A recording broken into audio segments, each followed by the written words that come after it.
අයිබෝන් මං අද මං අලුතෙන්ම හොයාගත්ත තවත් බුලත් වලට හානි කරන කුමියෙක්ගේ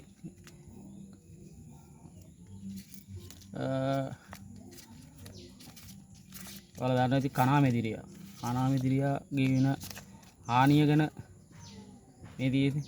කණාමෙදිරියා කාලා පොඩි කාලෙම උරා බීලා මේ බුලත් කොලේ මේ තියෙන්නේ. බුලත් කොටුවට කණාමෙදිරියා එන එක නැති කරන්නේ කොහොමද කියලා ඔයාලට පොඩි ක්‍රමයක් කියලා දෙන්න තමයි මේ හදන. මේ බලන්නකෝ මේ කොලේ ලොකු වෙන්නේ සවුත් වෙලා ඔක්කොම මේ උරා බීලා කොලේ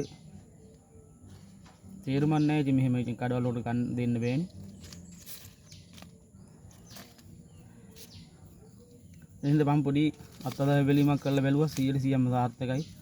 මේවා නම් මේ මම පාත් වල කියන්නේ අර ඒවා විස කරපු නැති පාත් එක තිබිලා මේ මම කඩාගත්තේ මේ වලට පෙන්වන්න ඕනින්ද. අපි දැන් යම් වීඩියෝ එකේ වැඩ ටිකට මේ තියෙන්නේ පරිප්පු. අපි ඔය කැමරට ගන්න පරිප්පු හොදන වතුර තියෙනවනේ.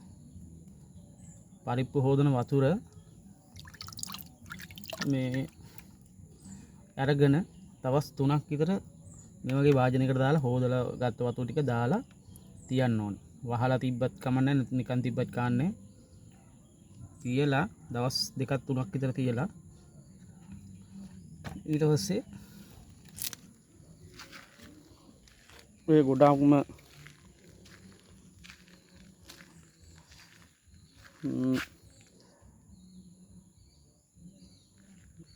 ගොඩක්ම ඔය කණාමෙදිරියන්ගෙන් කරදර තියෙනවා නම් අන්නේ පාතියට මේ කරන් ගිහින් මොකක් හරි ඔය කොලාත්තක් හරි මොකක් හරි අරන් ඔබ සම්පූර්ණම පාතියටම ගහන්න.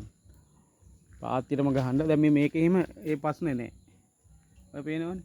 මේකට මම ඉස්සෙල්ලා දැන් මාස 3-4 කලින් සම්පූර්ණ මේකේ එහෙම ප්‍රශ්නේ තිබ්බා. සම්පූර්ණ මේක ඉවරුණා. මේ පරිප්පු මේ වතුර මිශ්‍රණය පාවිච්චි කරාට පස්සේ ඔයාලට පේනවා ඇතිනේ. එහෙම ප්‍රශ්නයක් දැන් නැහැ.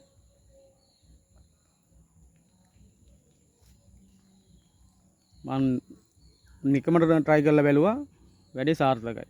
මගේ දැන් අනිත් ඔය කොටු 10 15ෙත් එහෙම තමයි. මේක 100%ක්ම හරි. මේ නිකන් හොදලා අහකට දාන වතුර ටිකනේ.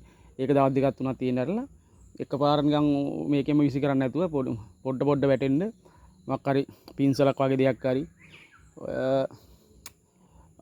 මොකක් හරි ඔය කොලත්තක් හරි අරගෙන ඔබ තනින් ඔහොම ගහන්න. පලාතක ඉන්නේ කණාමෙදිරියා කියන සතා.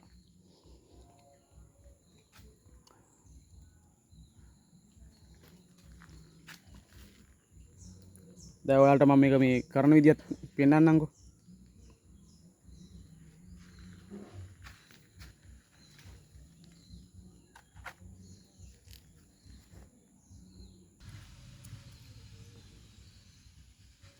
දැන් මෙන්න එහෙම ඔන්නම බාගත්තා. මෙන්න එහෙම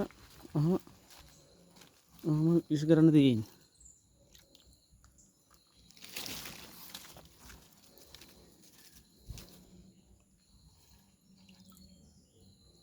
ඔන්නම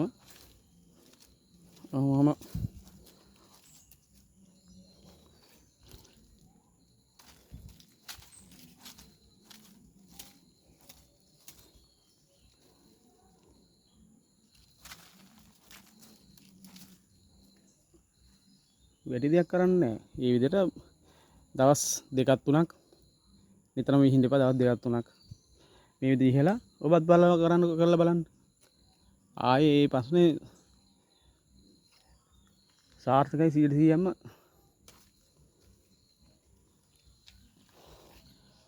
ඔබත් එහෙම කරොත් කරලා බලලා සාර්ථකයි නම් මට මැසේජ් එකක් දාන්න, කමෙන්ට් එකක් දාන්න.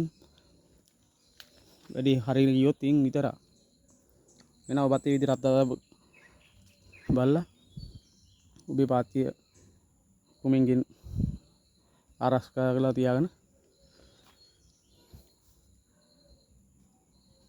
ගොඩක් වගාව දිගටම කරා යන්න. එහෙනම් ජයෙන් ජයම වේවා. ලයික් එකක් දාන්න, කමෙන්ට් එකක් දාන්න, සබ්ස්ක්‍රයිබර්ස් කරලා නැත්නම් කරගන්න. මෙවැනිම ඔයාගේ වගාවට හොඳ අදහසක් ගන්න පුළුවන් වීඩියෝ මම ගේනවා. එහෙනම් ජය වේවා පුස්සන්නයි.